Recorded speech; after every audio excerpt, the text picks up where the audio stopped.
Welcome to Nugget 149 with Steve Groman, and today we're going to complete most of our series on our flying trip that we took from Fort Worth to Angleton, and we're going to pick up on what we had hoped to see when we got to the airport in Angleton. I remember one time we were flying in that region back years ago, and we saw a hangar that the door was open, and there was one of Howard Hughes' famous airplanes in there. It was actually a Sikorsky S-43. We had hoped to go by there and see it again on this trip, but things were a little different. This is what we found out. Few would have imagined that one of rich playboy Howard Hughes' favorite airplanes had been sitting in a hangar at the Texas Gulf Coast Regional Airport for the past few years, waiting for the perfect person to come along and restore it to its former luster. A team from Fantasy of Flight in Polk City, Florida, spent a weekend in a hangar near Angleton, working in the June heat, disassembling the plane to be trucked to Florida, using great care in handling the aging materials, according to an article on the Warbirds news site. Hughes' amphibious 10-ton 1937 Sikorsky S-43 has a storied history. Hughes used it to ferry friends and Hollywood vixens around the globe, and he even found time to have business meetings aboard the plane. This was his personal airplane with a full kitchen and bathroom. The plane was bought by Hughes, but he ended up using a different plane, a Lockheed Model 14 Super Electra, to circle the world over 91 hours in 1938.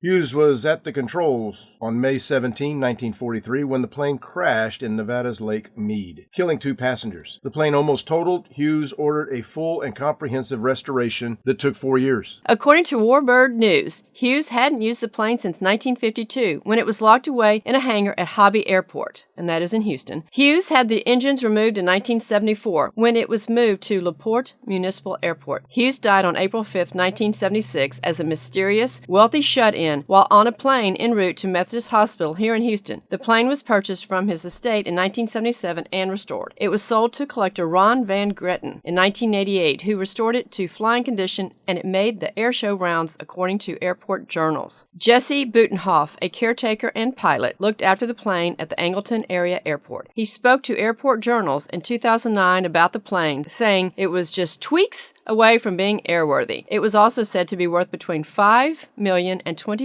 million at that time. In 2004, the Chronicle spoke with Butenhoff about the plane. It goes on. You have to see this plane to believe it. It's so much larger than you would imagine, Butenhoff told the Chronicle. Ace Phillip, program director of the Brazoria County Historical Museum, also had reason to think that it had a special use in the Second World War. There's evidence that the plane was used for secret missions during World War II, Phillip told the Chronicle in 2004. The information is classified, but many scholars think it was part of several covert operations during the war. We may never know. The history of the plane is magnificent. If that plane could talk, he added. New owner Kermit Weeks plans on returning the plane to its past flying condition for display at his flight museum, which has dozens of classic planes already. I didn't buy this plane to not put it in the water, Weeks told Warbirds News of the amphibious 2-story 54-foot aircraft. But sadly, we called Fantasy of Flight, and the plane is just sort of mothballed. They haven't worked on it. They haven't done anything on it in these past 7.5 years. You can't even see it. I was hoping that when we would go to Florida to meet Mr. Oo's family, we could go see this plane. But again, Howard Hughes is a legendary man across the world, and especially in Houston, where he started Hughes Tool Company, which my dad worked for. And as a special surprise, one day we took my dad to go see where Howard Hughes is buried alongside his parents at the Glenwood Cemetery. This man is legendary. There are volumes written on Howard Hughes, and he's an exceptional man, but he died in horrific physical health. Just a tragic situation. Right, it is.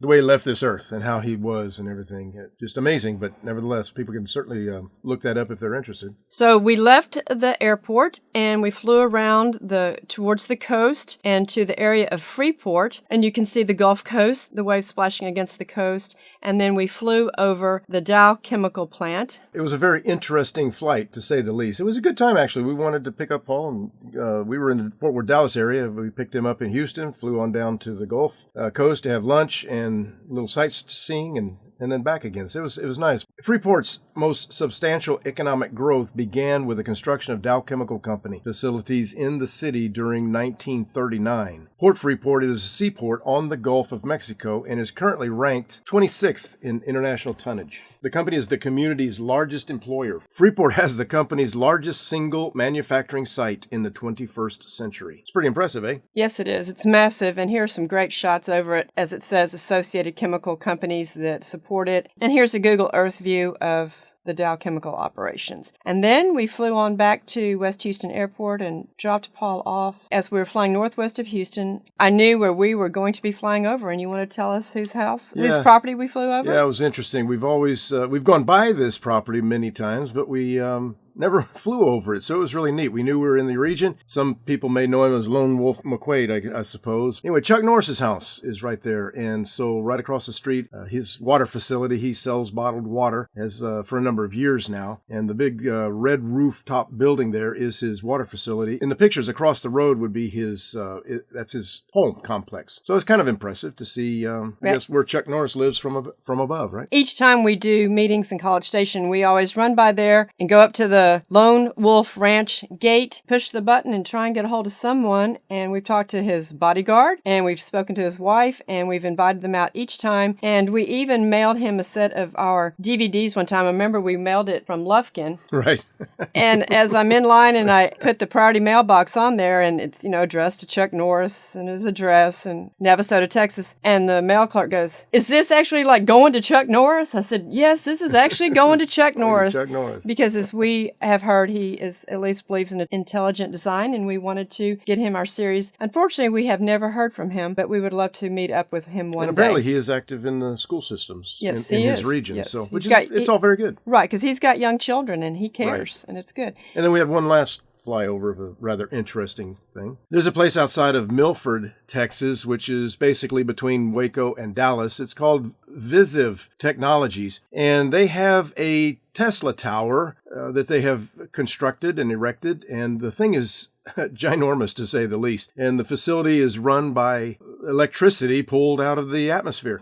Tesla always believed that he could pull out electricity right out of the atmosphere and send it to people free. Of course, all this was during the time when battle wars were taking place with different inventors and such, where are we going to charge people for electricity, or are we going to give it to them for free? And Tesla did not win out. But anyway, as you can see from this photo, the construction of the tower is huge compared to the size of the vehicles that are in front of it. We actually were doing a meeting in Waco and drove out there, and here are a few shots from when we were there on the ground. It's just an amazing facility. And again, if you're interested in energy, this type of energy, look them up, investigate, and see more about it. But if you are interested in Tesla or have never heard about Tesla, we want to recommend you go back and watch our lessons on Nikola Tesla. Exciting, Very fascinating man. He's a lot like Howard Hughes. These geniuses that are inventors and developers, they're not your normal people. They're not your usual Joe. Their lives are fabulous testaments to inventors, and I recommend you looking up and studying both of these men. And then one last thing, as we approached the Fort Worth area again, where we were to land and be done for the day, it was a long day, but it was a good day. It was a beautiful sunset flight over Fort Worth as we got back home. I hope you've enjoyed our little series here on our airplane trip from Fort Worth to the Gulf Coast and back. Thank you.